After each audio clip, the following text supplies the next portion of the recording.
The previous message needed to stand alone, as does this one. The energy is intense for both, but they are related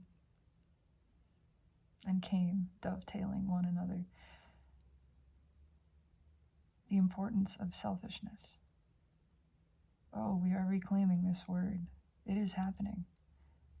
We have already witnessed it and so many others, and it brings deep pride within, honoring the self, honoring the divinity, honoring the power of your being. And we wish to express some clarification on this point of why it is so important in reclaiming your own power. An act not taken for the pleasure of itself is taken for external validation. If you are seeking to please another or appease, if you are seeking to placate or dominate, all of this is method of control. All of this is attempting to exert power over another. And when that is done, in the same breath, you are releasing your own control of self, your own dominion. This is why every action, to be in full alignment, and there is nothing wrong with the alternative, we must know some variation to understand the difference, to understand the placement. But if you seek the self, if you seek the path of highest good, if you seek to live in full alignment with the source, with the divine being that is you, you must act from the place of pure selfishness. Pure is the description of the energy. There is no added resistance in it. It is all for its own benefit. It is an action taken for the good feeling of it in that moment, not because of some consequence, not because of some other's reaction or reception of it. You see, when you claim your own power, you are also giving it back to others by owning your own vibration, your own emotion, your own guidance system. You are allowing for others to do the same. And so it is. The path of highest good for one is for all. And it must be done so selfishly. This is the way. There is no other course.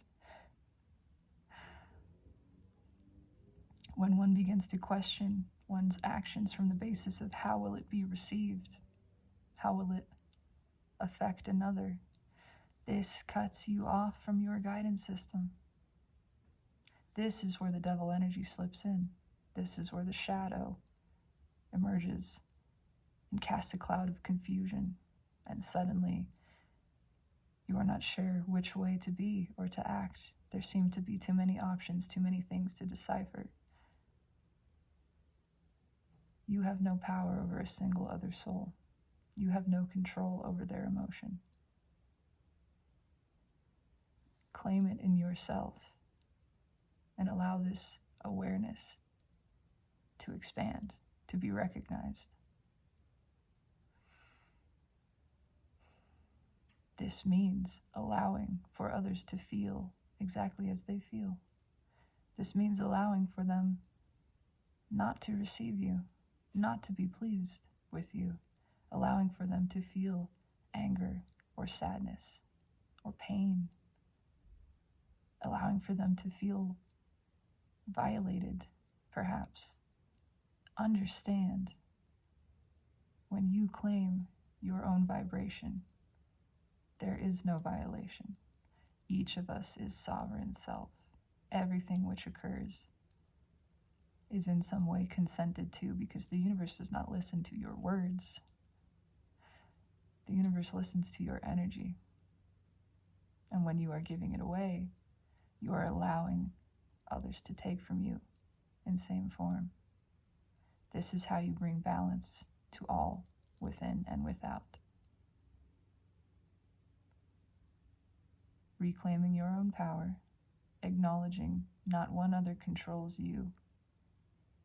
Your own emotion, your own guidance is your own kingdom, your perspective and perception, your own power and pleasure. These things are yours intrinsically by the very nature of your being. They cannot be exchanged. They are limitless, eternally. Honor this in the self and stand as self-champion in true, unconditional love and compassion by witnessing this in others, in all else.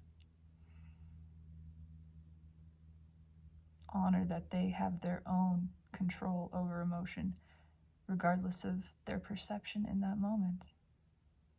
They may still say, "You are making me feel this way."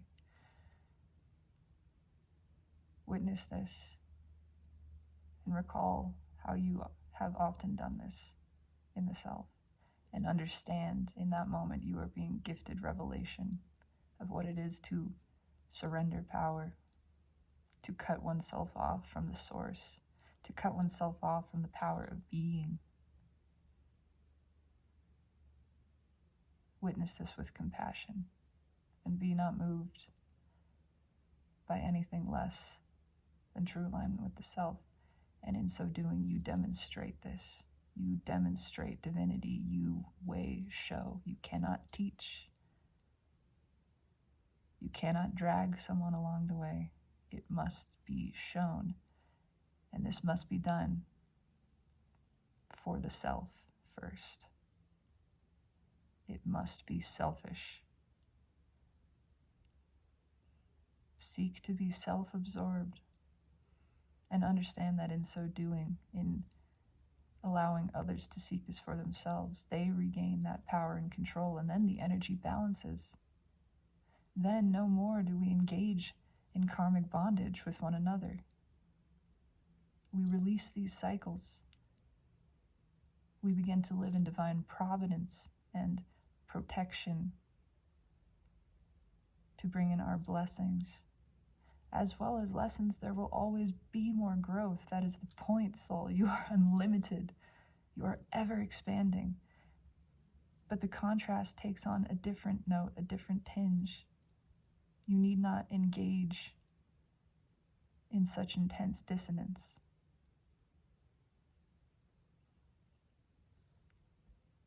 Be selfish, purely so. Allow yourself to reconnect with the divine guidance of your heart, and know that you may trust it. Know that it will never lead you to harm another, for that would be to harm the self. That would be to place a limit. That would be to trespass. Your own energy has no desire to do this. Merely trust it. Let it be. Let it lead you. Follow your heart. It will not lead you astray. It is in alignment with divine. This is the message. Be very selfish today. I love you.